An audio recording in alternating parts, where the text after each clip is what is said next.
The house, Locust Hill, was built, the front part of the house is a federal style home that was started in 1827 and completed in 1834 by J.E.M. O'Hare, James Eddington Montgomery O'Hare, and his wife. And they had 11 children and lived here in this house. In 1863, during the Civil War, they added on to the house with the East Addition, which made it then considered an I house by historical circumstances. The O'Hares had one son serving for the Union and one son serving for the Confederacy, even though this was Union territory. All the bricks in the house were fired here on site, and they are from the clay soil. The structure of the house is yellow poplar, and it is termite proof. Obviously so, because it has survived all these years. The parlor, which we call the blue room, had all painted woodwork as it is found now, because the house is on the National Register of Historic Places, Library of Congress. And an interesting point, our partners who bought the house when it was vacant for 8 years, restored it and got it on the National Register, found that the mantle in the blue room had many coats of paint. Several of the coats were black because they used to have funerals in the home.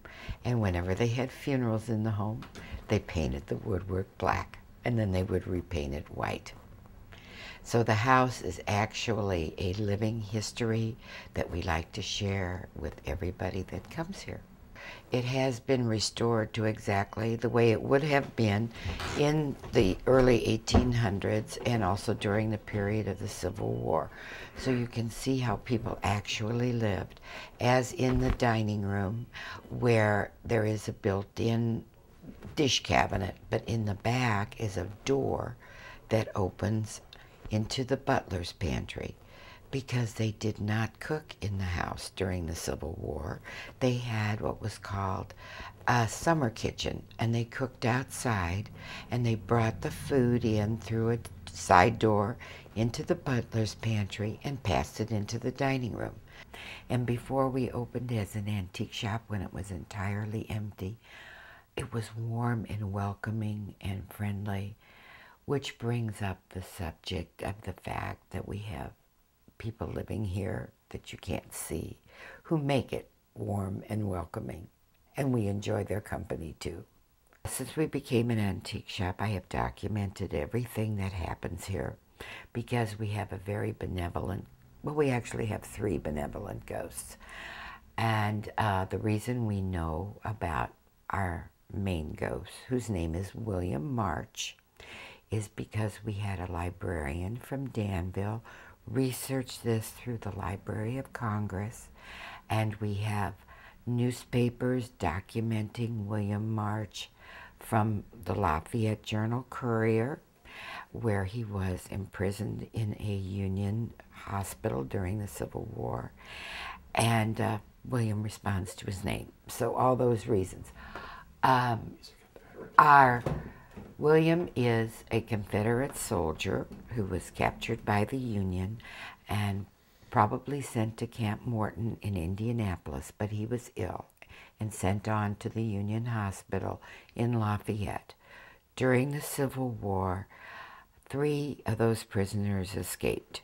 2 were shot and buried, but they never found William. And we figure William was going south back to where he came from, which we believe was probably Tennessee. And he stopped here at the O'Hare house, and he was ill. He either had TB or pneumonia. And the O'Hares, having 2 sons, you know, one serving for the Union, one serving for the Confederacy, took William in, nursed him, but he died here.